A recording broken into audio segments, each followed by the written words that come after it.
حضرت یحییٰ علیہ السلام ایک جلیل القدر پیغمبر تھے۔ آپ علیہ السلام حضرت زکریا علیہ السلام کے بیٹے تھے۔ حضرت زکریا علیہ السلام میں جو عادتیں پائی جاتی تھیں وہ آپ کے اندر بھی تھیں۔ حضرت زکریا علیہ السلام بہت ہی عبادت گزار پیغمبر تھے۔ حضرت یحییٰ علیہ السلام بھی اسی طرح اللہ تعالیٰ کی عبادت کیا کرتے تھے اور ہر وقت اللہ کا ذکر کرتے تھے۔ اللہ نے جو حکم دیا اس پر پوری طرح عمل کیا کرتے تھے۔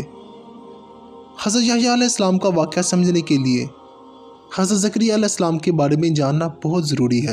حضرت زکریا علیہ السلام کی کوئی اولاد نہیں ہوئی۔ اب تو وہ بہت زیادہ بوڑھے ہو چکے تھے، بڑھاپے کی وجہ سے بہت کمزور ہو چکے تھے، لیکن اولاد کی خواہش دل ہی دل میں مچل رہی تھی۔ اللہ کی ذات سے وہ مایوس نہیں ہوئے، کیونکہ اللہ ہر شے پر قادر ہے، وہ سب کچھ کر سکتا ہے۔ اس کا کام ایسا ہے کہ وہ انسان کے وہم گمان پہ بھی نہیں آتا، اس لیے وہ اللہ سے رات اور دن دعا کرتے تھے۔ آخر اللہ نے ان کی سن ہی لی، دعا قبول ہو گئی۔ انہیں بشارت ہوئی کہ مایوس نہ ہو، بیٹا ہوگا، اس کا نام یحییٰ ہوگا۔ کسی بھی مایوس انسان کے لیے اس سے بڑی خوشخبری کیا ہو سکتی ہے؟ جو اس نے مانگا ہے اس کو وہ اسی وقت مل رہا ہو۔ بشارت سن کر حضرت زکریا علیہ السلام بھی خوش ہوئے۔ بشارت ملنے کے کچھ عرصہ کے بعد ان کی مراد پوری ہوئی، ان کا بیٹا ہوا۔ اللہ کے حکم سے اس بیٹے کا نام یحییٰ رکھا گیا۔ نئی دریافت اور معلومات کے مطابق حضرت یحییٰ علیہ السلام جس جگہ پیدا ہوئے اس پر عیسائیوں نے اپنی عبادت گاہ تعمیر کر لی۔ عیسائیوں کی عبادت گاہ کو گرجا گھر کہتے ہیں، اور اس گرجا گھر کا نام چرچ سان جان تھا۔ جہاں حضرت زکریا علیہ السلام پیدا ہوئے وہ جگہ بیت المقدس کے قریب ہے۔ اس مقام کا نام عین کریم ہے۔ حضرت یحییٰ علیہ السلام کے حالات جاننے کے لیے بیت المقدس اور قوم بنی اسرائیل کے بارے میں جاننا بہت ضروری ہے۔ تاریخ سے یہ بات واضح ہوتی ہے کہ بنی اسرائیل مصر سے نکلنے کے بعد مارے مارے پھرتے رہے، انہیں کہیں جائے پناہ نہیں مل رہی تھی۔ آخر میں انہوں نے اپنا ٹھکانہ بیت المقدس میں ہی بنا لیا اور وہیں رہنے لگے، لیکن اپنی اخلاقی حالت درست نہ ہونے کی وجہ سے بلکہ گمراہی میں پڑے رہے۔ ان کی بد اخلاقی اور گمراہی کا ذکر تورات میں بھی آیا ہے۔ احکام عشرہ میں ان خرابیوں کا ذکر کرتے ہوئے ان سے بچنے کی ہدایت دی گئی۔ انہیں شرک کرنے سے منع کیا گیا۔ وہ لوگ ماں باپ کی عزت نہیں کیا کرتے تھے، ناحق دوسروں کا خون کیا کرتے تھے، عورتوں کی عزت نہیں کرتے تھے، چوری کرتے تھے، پڑوسیوں کو پریشان کرتے تھے، دوسروں کا مال کھا جاتے تھے، لوگوں سے اچھا برتاؤ نہیں کیا کرتے تھے۔ قرآن کریم میں بنی اسرائیل کے بارے میں اس طرح سے ذکر کیا گیا ہے۔ اللہ تعالیٰ نے بنی اسرائیل سے عہد لیا کہ سوائے اللہ کے کسی کی عبادت نہ کرو، لوگوں سے اچھا برتاؤ کرو، نماز قائم کرو، زکوٰۃ ادا کرو، لیکن بنی اسرائیل اس پر عمل نہیں کرتے تھے۔ ان کی اخلاقی خرابیوں کی وجہ سے کئی بار انہیں ذلت اور رسوائی کا سامنا کرنا پڑا۔ انہیں راہ راست پر لانے کے لیے پیغمبر آتے رہے، لیکن لوگوں نے ان کی باتوں پر کان نہیں دھرا، بلکہ ان کی راہ میں رکاوٹیں کھڑی کرتے رہے۔ قدیم زمانے سے ملک عرب پر دو ملکوں کا قبضہ رہا۔ عرب کے کچھ حصہ پر فارس کی حکمرانی تھی تو کچھ حصہ پر روم حکومت کرتا تھا۔ عرب ان دو ملکوں کے غلام تھے۔ ان حکومتوں کو کیسر و کسرا کہا جاتا۔ ان دو حکومتوں نے اپنے اپنے زیر قبضہ علاقوں میں مقامی سرداروں کو اختیارات دے رکھے تھے، اس لیے ہر سردار کسی نہ کسی حکومت کا نمائندہ ہوتا تھا۔ عرب کے باشندے ان کے احکامات کو ماننے کے پابند تھے۔ بیت المقدس جو عرب ہی کا علاقہ تھا، وہاں روم کی حکومت تھی۔ حضرت زکریا علیہ السلام بیت المقدس میں رہتے تھے۔ اس علاقے میں سرداروں کے درمیان اکثر جھگڑا رہتا تھا۔ سردار بھی اسرائیلی تھے۔ کچھ سرداروں نے وہاں رومیوں کو دعوت دی۔ سرداروں کی کمزوری سے فائدہ اٹھا کر علاقہ میں رومی داخل ہو گئے اور اپنا وہاں پہ سکہ جما لیا۔ سرداروں نے بھی ان کی خیر مقدم کیا۔ تاریخ کے مطابق حضرت یحییٰ علیہ السلام کی پیدائش سے 62 سال قبل رومیوں نے بیت المقدس پر پوری طرح غلبہ حاصل کر لیا۔ ان میں سے ایک یہودی سردار جو ہیرود اعظم کے نام سے مشہور تھا، اور رومی حکومت کا منظور نظر تھا۔ اختیارات اس کے ماتحت تھے۔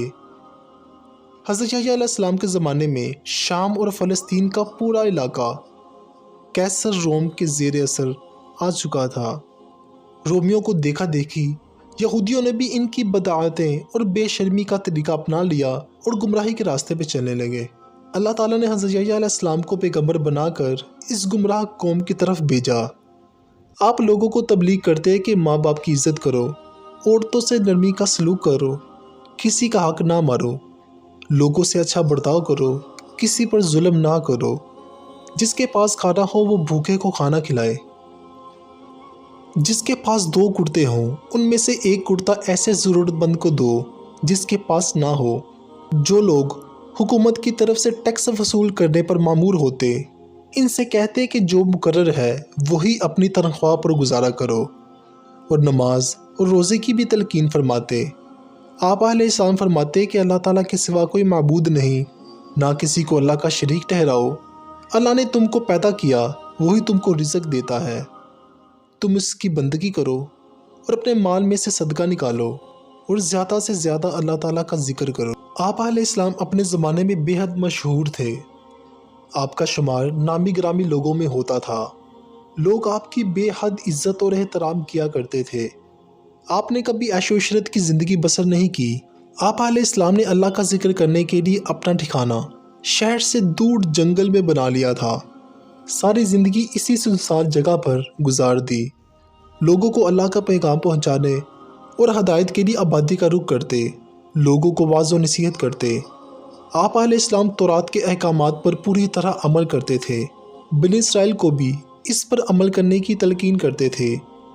اسرائیلیوں میں سے بہت سے لوگ آپ علیہ السلام کے خلاف ہو چکے تھے۔ وہ آپ علیہ السلام کی باتوں کو سننا پسند نہیں کرتے تھے، اس لیے آپ علیہ السلام کو بہت سی مشکلات کا سامنا کرنا پڑا۔ آپ علیہ السلام نے ظالموں کا ڈٹ کر مقابلہ کیا۔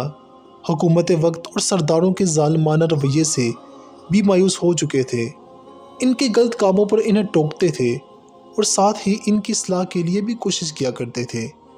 اسی بنا پر آپ علیہ السلام کو قید میں بھی ڈالا گیا۔ اس پر بھی آپ علیہ السلام نے صبر و تحمل کا مظاہرہ کیا۔ اللہ تعالیٰ نے حضرت یحییٰ علیہ السلام سے فرمایا، اے یحییٰ، کتاب الہی کو مضبوطی سے تھام لے، ہم نے اسے بچپن ہی میں حکم سے نوازا، اپنی طرف سے اس کو نرم دی، پاکیزگی عطا کی۔ وہ بڑا پرہیزگار تھا اور وہ اپنے والدین کا تابع دار تھا، وہ سرکش اور نافرمان نہ تھا۔ ایک مرتبہ حضرت زکریا علیہ السلام اپنے بیٹے حضرت یحییٰ علیہ السلام سے ملنے کی غرض سے جنگل گئے۔ تلاش کے بعد حضرت یحییٰ علیہ السلام تک پہنچے اور کہا، بیٹا ہم تمہیں دیکھنے کے لیے بہت بے چین ہیں، تم یہاں آنسو بہا رہے ہو۔ حضرت یحییٰ علیہ السلام نے ادب سے جواب دیا، ابا جان، آپ ہی نے ہمیں بتایا تھا کہ جنت اور دوزخ کے درمیان ایک میدان ہے جو خدا کے خوف سے آنسو بہائے بغیر پار نہیں کر سکتا اور جنت تک نہیں پہنچ سکتا۔ حضرت زکریا علیہ السلام یہ بات سن کر رو پڑے۔ حضرت یحییٰ علیہ السلام نیک اعمال کے ذریعے ہی اللہ کو راضی کرنے کی کوشش کیا کرتے تھے، جبکہ بنی اسرائیل مذہبی عالموں میں یہ صفت نہیں تھی، بلکہ انہیں اس بات پر فخر تھا کہ وہ حضرت ابراہیم علیہ السلام کی اولاد ہیں۔ وہ جو چاہیں ان سے کوئی پوچھ گچھ نہیں کرنے والا۔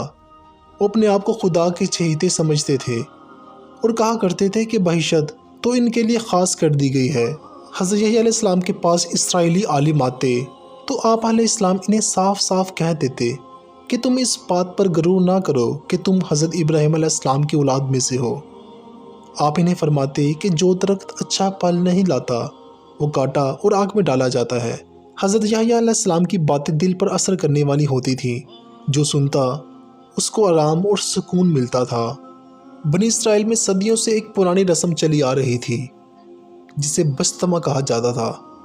حضرت یحییٰ علیہ السلام کی تبلیغ کے نتیجے میں جو لوگ گناہوں سے توبہ کرنے کے بعد اللہ کا دین اختیار کرنے کے خواہش مند ہوتے، وہ اپنی اصلاح کے لیے آپ علیہ السلام کے پاس جاتے۔ آپ علیہ السلام ایسے لوگوں سے توبہ کراتے اور ساتھ ہی دریائے اردن کے پانی کا ایک چلو سر پر ڈالتے۔ اسی بات کی تصدیق تھی کہ وہ بدی چھوڑ کر نیکی کی طرف آ گئے ہیں۔ آپ علیہ السلام ان لوگوں کے لیے دعائے خیر کرتے، ہر آنے والے شخص توبہ کرنے کے بعد آپ علیہ السلام کی تعلیمات پر چل کر آئندہ گناہوں سے بچنے کے لیے وعدہ کرتے۔ چنانچہ حضرت یحییٰ علیہ السلام اپنی قوم میں بسطامہ دینے والے لقب سے پہچانے جانے لگے۔ بسطامہ کا مطلب اللہ کے رنگ میں رنگنا ہے۔ سب سے بہترین اللہ کا رنگ ہے۔ یہ عمل استباق کہلاتا تھا۔ آپ علیہ السلام کا زمانہ اور حضرت عیسیٰ علیہ السلام کا زمانہ ایک ہی تھا۔ دونوں اللہ کے نبی تھے۔ آپ علیہ السلام حضرت عیسیٰ علیہ السلام کے معجزات اور تعلیمات کے بارے میں سنتے رہتے تھے۔ آپ علیہ السلام کو معلومات حاصل کرنے کا شوق تھا۔ اسی غرض سے آپ علیہ السلام نے اپنے 2 شاگردوں کو حضرت عیسیٰ علیہ السلام کے پاس پیغام دے کر بھیجا کہ وہ جیسی شہرت حضرت عیسیٰ علیہ السلام کے بارے میں سنتے ہیں، کہ بالکل ایسے ہی وہ ہیں یا نہیں ہیں۔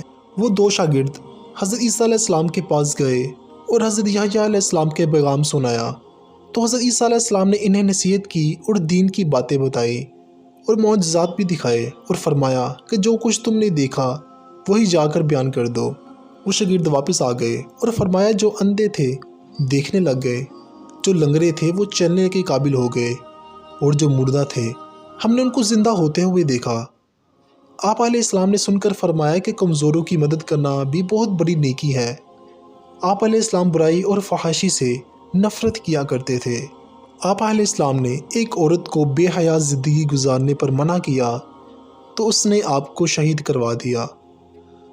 حضرت یحییٰ علیہ السلام کی شہادت کا قصہ میں پیچھے ویڈیو میں بیان کر چکا ہوں، اس کا لنک میں ڈسکرپشن میں دے دوں گا، آپ اس کو جا کر ضرور دیکھیں۔ اگر ویڈیو اچھی لگی ہو تو اس کو لائک کریں اور اس کو دوستوں کے ساتھ شیئر کریں۔ Thanks for watching this video. اللہ حافظ۔